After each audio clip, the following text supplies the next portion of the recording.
Welcome to the Chasing Care podcast. And on today's episode, we are going to be talking to somebody that helps social care business owners, managers, and providers get their businesses back onto track into a position of profitability quickly and efficiently. In terms of his background, it's varied. He's been a prison governor. He's managed extra care villages. He's been a home manager for Bupa, general manager and service development of care homes. But today, he's a consultant to businesses that need to understand marketing processes, cost savings, looking at their key numbers. How can they increase income, be more effective as business professionals, and implementing systematic approaches and reviews to their business. I'm delighted to welcome to today's podcast, Martyn Dawes. Hi there, Martyn. How are you doing? Hi there. Thanks ever so much for having me. I'm delighted to be here and be part of your podcast. So thank you. That's a real pleasure. I've been looking forward to having this conversation. Let's pick up on the subject. Bringing businesses back on track to a position of profitability quickly and efficiently. What does that mean? Well, yeah, what does that mean? What it means is we focus on key areas of the business that often go overlooked because care businesses tend to focus on the care and the quality, and rightly so. But the business aspect and the business side is often overlooked. And it's really important that the care providers are financially stable and that they are viable now and in the future. And it's getting tighter. It's getting tighter and tighter all the time because purses are getting smaller. Local authority purses are getting smaller. So it's really important that the care businesses run efficiently and effectively. And I help them do that. Are we talking about care homes, nursing homes, home care providers? Who are we talking about here? I'm talking about all of those things. Oh, really? Yeah. So I work with nursing homes, residential homes, and home care providers, learning disability providers, anybody really in social care. I've even got care agencies on my books that I'm helping to develop their businesses, social care consultants as well. Anybody really in the social care sector, I'm able to help. Now, should I be worried here, talking as somebody that's a member of the industry and passionate about it? And fortunately for us, we're part of Network Healthcare and Top Care. We're profitable, and very successful, and have been for 21 years. So what's going wrong out there? Well, more and more people are tended to focus on price.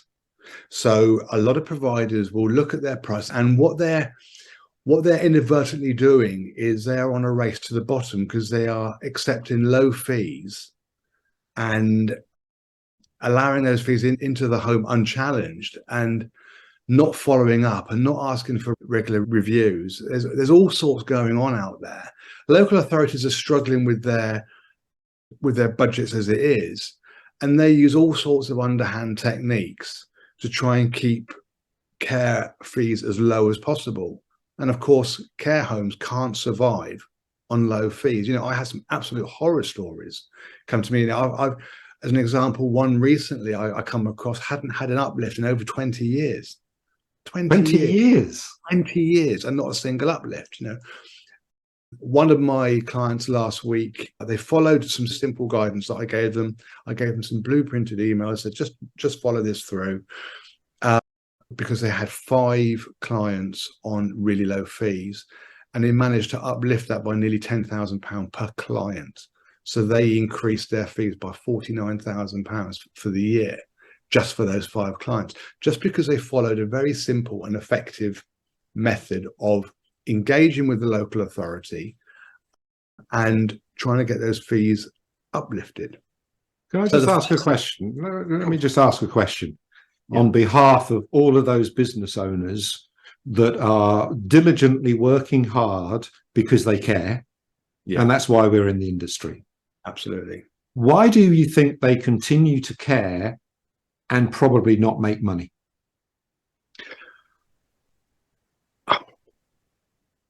the overall model in social care is not a great one. What local authorities will come to you. They'll come to you and say, I've got this package, and I'll just use care homes as an example. I've got this package. I want to place this package in your home, and our fee is £600. Now, a care home provider will be thinking, hang on a minute, I've got an empty bed there. This is £600 that I've got that I didn't have before. Now, that's flawed thinking. I understand why they do it, but it's absolutely flawed, because let's say that care home, to keep that bed serviced, to keep that bed going, is going to cost them £650. So they're not gaining £600, they're losing £50. So a lot of that thinking is flawed at the very beginning. They will say, well, £600 is better than nothing. And my argument, no, it's not better than nothing. It's worse than nothing. You're actually losing money, because you're spending more money than you're getting coming in. You're on a race to the bottom. But there are some very simple things around that you can use to increase that fee. You don't have to accept the fee, first of all. A local authority coming and saying, I've got this fee, and this fee is £600. Well, how do they arrive at that fee? If they have a flat fee straight away, this is what our residential rate is. Well, how can that be personalised care? It can't be, because it's not costed for that individual. It's costed on a flat rate. Every local authority runs this differently, so there is no one size fits all. So I have to work with each provider in a slightly different way. So that's one example. Another example is where local authorities get you to bid for a package, a care package, either as a home care or as a bed in a care home. Yeah, just trying to find the cheapest person, the cheapest provider that can provide that bed, because they have their own budgetary constraints. So my approach has always been, well, one is that we'll look at the fees you've got right now, see how we can increase those fees. And there are some very easy wins normally around that. And the other way then is to look at, right, how can we attract more of the local market, the local private market into the home, because that is much more profitable. And there are ways of doing that as well. And, again, care providers tend to be very poor marketeers. If you put two care home websites or home care websites side by side, you probably wouldn't see much difference. If you swap the logos over, you wouldn't see much difference. Same stock images, same messages, and people are turned off by that because it's boring. So looking at the original fees is one way that I go in to look at profitability. Let's tackle those. I'm not going to win all of those, but we can get some significant wins, as my client found last week. Then looking at ways that we can increase your fees coming in by perhaps not accepting those low fees from the local authority and appealing to the private market, which is easier than we think it is. Some homes will think, well, actually, my home is not good enough. It isn't at that level in the local market to be able to compete with these big luxury brands. But not every private client wants a big luxury home. One of my most successful clients at the moment, care home client, it was a very, very good care home.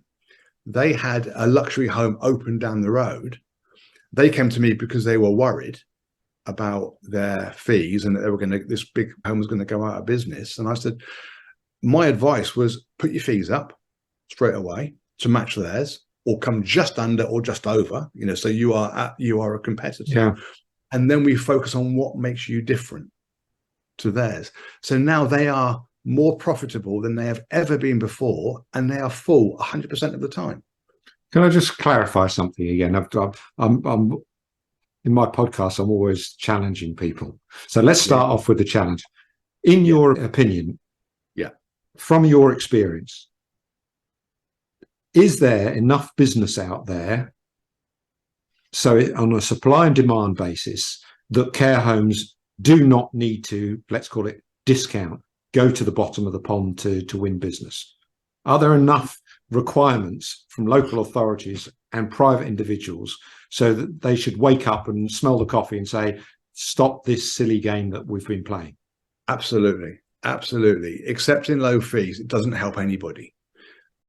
It doesn't help the local authority in the long run, because you're paying for low fees. Those homes can't afford to, to have the best services, the best staff, pay the right rates. So they've always got a churn of staff, so they're always struggling along at the bottom. So there is enough out there, but we all need to play the same game. But I'm picking them off one by one. As people approach me, all of my clients are much more profitable now than they were before, just by following a few simple rules. And those rules.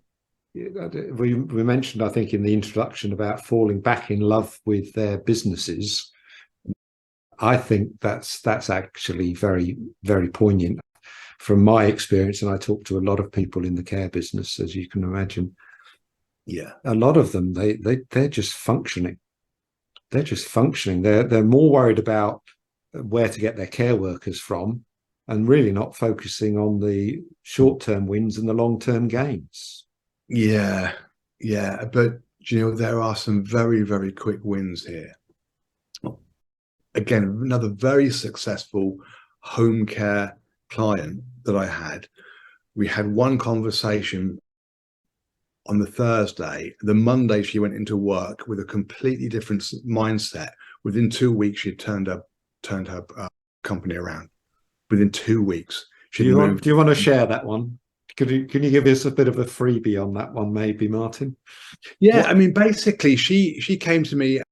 We had a conversation. She was in tears. She was thinking about leaving the business. She was thinking about selling the business. I think was about, at that stage, I think it was about 20,000 in the red projected. Didn't have enough care hours to support far too much staff for what she needed. But she was in full victim mode. Full victim mode. And we had a frank conversation around that, and during that, I gave her 2 pieces of advice, which I gave to all my clients. One is think like a professional. And the second thing is think like an investor. And she'd forgotten both of those things. And then when we are following that, the third piece of advice I gave her is, when you're going to work on Monday, you need to be the most positive person in the room, because everybody is feeding off you. You're the top of the tree, and everybody is going to follow your example. And you know what she did? And even I was amazed at the difference that it made. I'm not surprised by much, but I think within about 2 weeks, she had turned that to about 30 grand profit. And now she's just climbing and doing very, very well.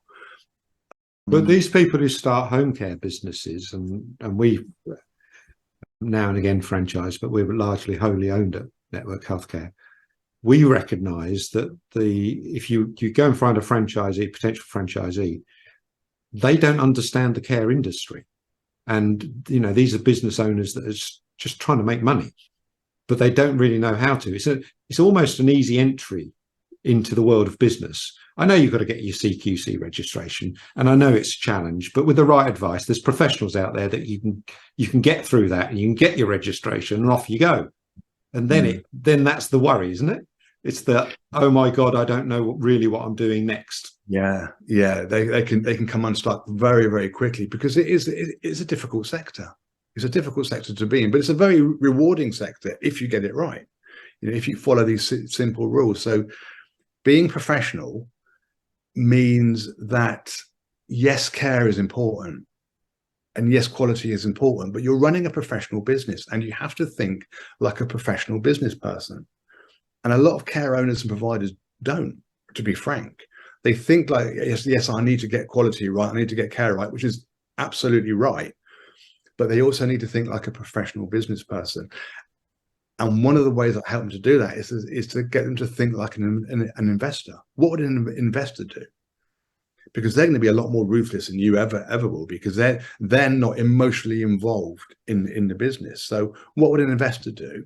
think about it from that perspective. Be professional, and you set the standard in the office. But it is hard. But these managers and sometimes business owners, they would worry that their business wouldn't generate any income if they became ruthless investors. I'm not saying become a ruthless investor. What I am saying is think like an investor. Think what would an investor do? Because if you're going to overstaff your office, which is quite common, an investor wouldn't do that, because they would see it as a waste of money. An investor would not bring in someone into their home on a fee that is lower than what it actually costs them to keep that bed. They wouldn't bring someone at £600 if it's costing them £650 to service that bed. They wouldn't do it. They would be looking. If you had a private client in that bed at £1,200, you could keep it empty for 6 months of the year and still earn the same amount of money. So what sort of key elements are there when you have your first conversation with the business owner? I'm guessing the business owner, going back a step, I'm guessing the business owner recognizes they have a problem. Yeah. Otherwise you wouldn't get the phone call or the contact. So that's the first thing. So they've a bit like an alcoholic, I guess. They recognize they've got a bit of a problem. Now I need to go and fix it. So they've found you. They could find others, I'm sure, but they found you. Yeah. How does that conversation go with them? Well, I'm a very friendly ear. I'm a very supportive ear. I'm not here to criticize. I'll help them as best I can. And people come to me and they'll have a conversation and they won't come back because I've helped them so much on that initial conversation that they've just gone away and done it. I've shot myself in the foot. But generally what I tend to do in those first few conversations is we get what I would call the foundation blocks in place. So those foundation blocks are things like the really simple things like Google My Business. A lot of them won't have a Google My Business profile. They don't exist. So explain Google My Business, so the listener understands. So what does that mean? So if you put in Martyn Dawes Coaching and Consultancy into Google, you'll get my Google Business profile will come up. It's a little pane on the right hand side. It shows you. You would have seen it when you search for companies. The pane comes up on the right hand side. It shows you my website, my telephone number, some photographs, maybe my location. And if you do it right, then there should be regular updates on there, regular articles. There's also lots of things that you can do. Some people don't even have that. So no one knows that they actually exist. How do you do it? I mean, I'm not asking you for the details today, but is it something that somebody can do and it's reasonably cheap? Yeah. Cheap? Free. It's free. It's free? Yeah, it's free. Yeah. So you can claim your business on Google My Business and then a checklist to work through, and they just go through it one at a time, and they just make sure they fill everything in as it should do, and then your Google My Business profile is up and running. Now, a lot of things will run from that, because you can't run a Google ad if you don't have a business profile. So if you wanted to run an ad, you need that in place anyway, but it makes your visibility higher. So other things like websites are generally awful, and they can be your window to the world. People will generally look at you on your website, and 65% of your clients will look at your website on a mobile phone. When was the last time you checked your website on a mobile phone?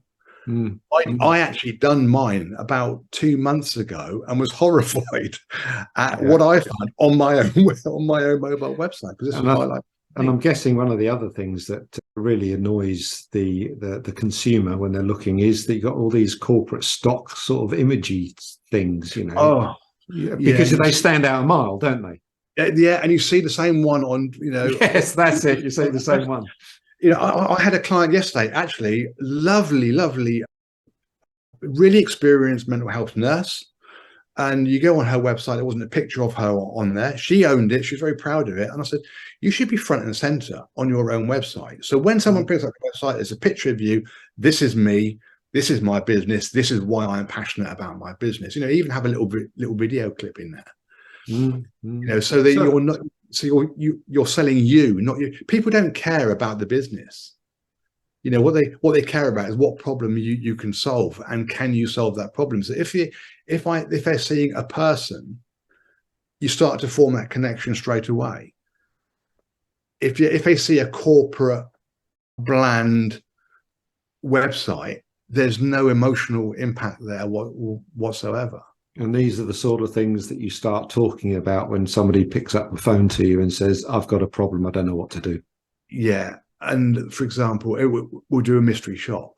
You know, I offer free mystery shops. I'm surprised about the amount of people that don't take me up on my mystery shop offer, because I think they're scared about what they will see. But it's better to know something than not know it. So unannounced, absolutely, out of hours, unannounced, maybe 8 o'clock in the morning. Okay. It's not to catch anybody out. It's just to find out where are the gaps, because the quickest way of increasing your client base is to stop losing the clients that you're already getting in. Stop losing the leads that are coming in right now. That's the quickest increase. And what else is some of the biggest issues that you think people are facing when they're at that breaking point in their minds, when they talk to you? You've mentioned about some of the things you've challenged them on, but what are the other breaking points that you sort of identify with them? So a lot of them don't really understand the numbers of their business. So they don't understand where their break-even point is. They may not understand, you know, I might say to them, you know, how many care hours are you delivering for a home care business? How many care hours are you delivering a week? And they won't know. You know, in a care home, what's your average weekly fee? And they won't know. And even if they do know, if I ask the follow-up question, which is, how much does it cost you to have that bed in the home each week? Probably 99.9% of people won't know. That's frightening. That is a frightening thought. Yeah, but we get caught up in the day-to-day. You know, so, you know, I don't blame anybody for that, but I say, let's get that sorted out. So you do know how much it costs, you know, so then they know that if they're going to accept a fee, you know, a fee of £600, and they've worked out it's costing them £650 to have that, you know, service that bed, they're probably not, you know, they may think twice about taking that fee.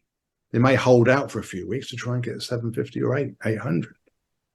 I'm guessing that they are maybe thinking that they need to retain their staff, and if they don't have any beds to service, then they don't need the staff. But as soon as you start losing staff, then you've got a problem, because you've got to find those staff again. Yeah, it's a race to the bottom. That approach is a race to the bottom. What they need is a clear, consistent approach to say, this is the fees I'm going to get. This is what, you know, I mean, I think one of the national providers have just increased all of their fee rates by 30%. Yeah. You know, not all of their fee rates. They've increased all of their wages by 30%. Yeah, I think it's HC1 just announced, wasn't it, that they're increasing their salaries across the board by X% as well. I think they're all doing the same thing now, aren't they? Because they're so worried about losing staff. Yeah. But I don't know if HC1 is profitable. I'm assuming they are. But it all goes together in the same package. You know, you can't pick off one thing. You can't pick up one thing and think that that's going to solve everything. It's the whole range. Your marketing needs to be good. Your inquiry management needs to be absolutely first class. Your offer needs to be good. The quality in the home, or the quality of your home care, needs to be good, and you need to have the right mindset. Now, we work through and put all of those foundation blocks in place, and then we look at marketing. You know, so there's no point sending out, you know, putting out an advert if when someone phones your home or phones your inquiry line, there's no answer. So you have to get the inquiry bit in place first before you start advertising. Don't waste the money. Yeah, I was talking to Simon Beck on another podcast. I'm sure you know him, and he was talking about that shop now mentality. You've got to grab them at the moment, but you have to be ready to grab them, and you need your website. Absolutely. And what was interesting is you need the right professional sales approach if you've got that inquiry coming in, so the person feels valued and cared for even before they think about putting their loved one into the care home, for example. Yeah, I mean, I found a home care agency yesterday on the mobile number that was on the website, and the person answered and went, "Hello, hello." And I was going, hello, and they're going, hello, hello. I told her after, this is your window, this is your inquiry line. How is someone going to feel if you answer the phone like that? This is what I'm talking about, being professional. Professionalizing the service. So I'm taking people often from a very, very low level to professionalize that service and get them to a position of profitability. I wonder what the number is. I don't know if you know in the industry, what's the percentage do we think that there must be a guide, thought process? How many home care providers and care homes actually don't know the numbers in their business? Oh, based on my own experience, probably 95% wouldn't know the answers that I would ask them. Yeah.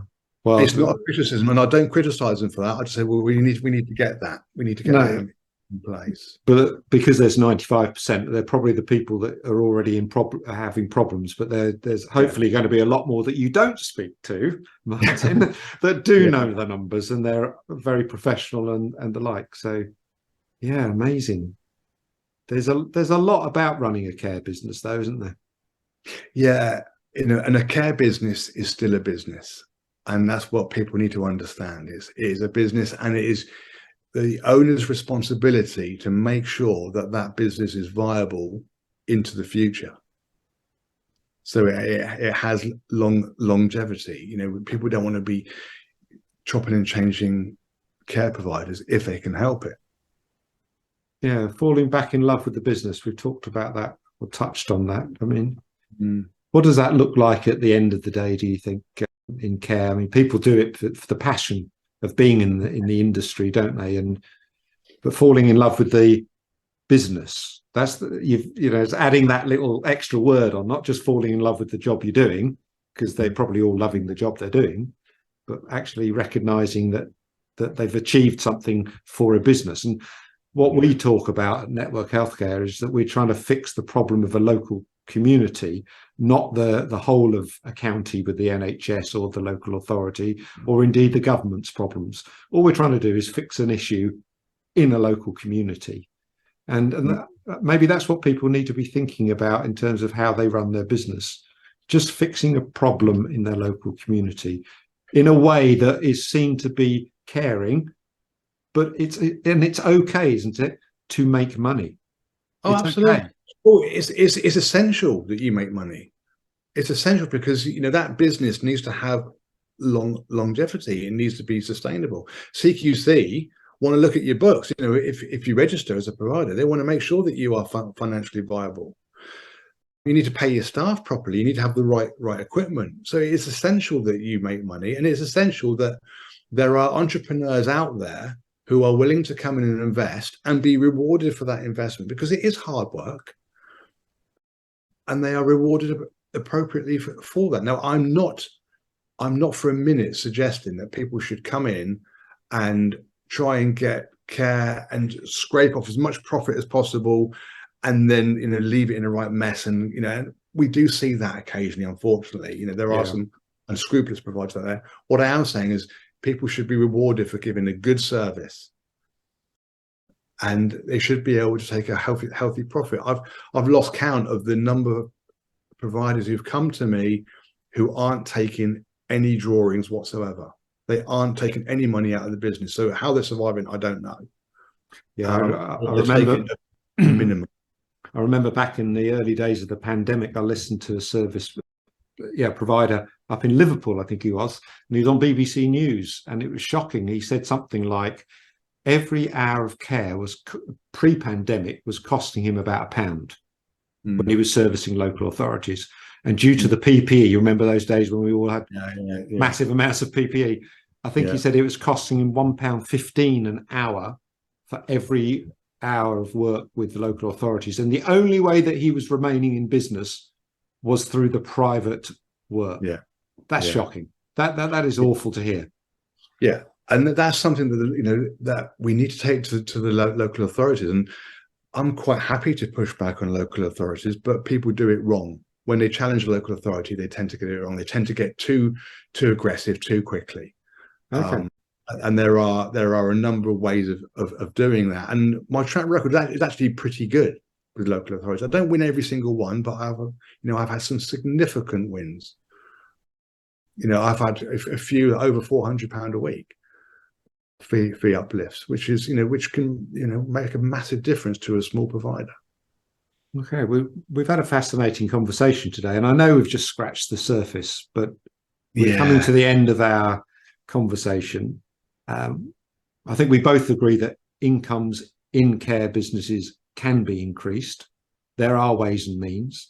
Interesting what you just said about not being aggressive with the local authorities as well when you want to win that business, but frightening, shocking that somebody hasn't had an increase for 20 years. But there's lots of dynamics around the industry, and every business runs their business in a different way, no doubt.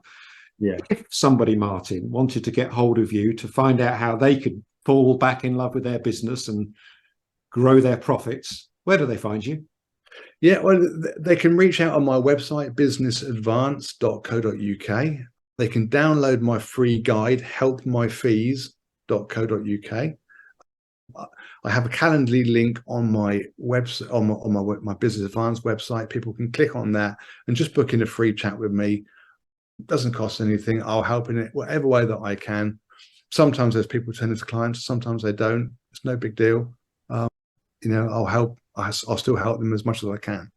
Well, so that's in the nature, I think, of our industry. We do tend to help each other and not always charge a fee. But let's hope that you can add value to somebody's business in the future. It's been a real pleasure. Thanks for your time today. Thank you. And no doubt we'll be speaking again sometime in the future. Thanks, Gavin. Take care now. Cheers. Thank you. Cheers. Bye.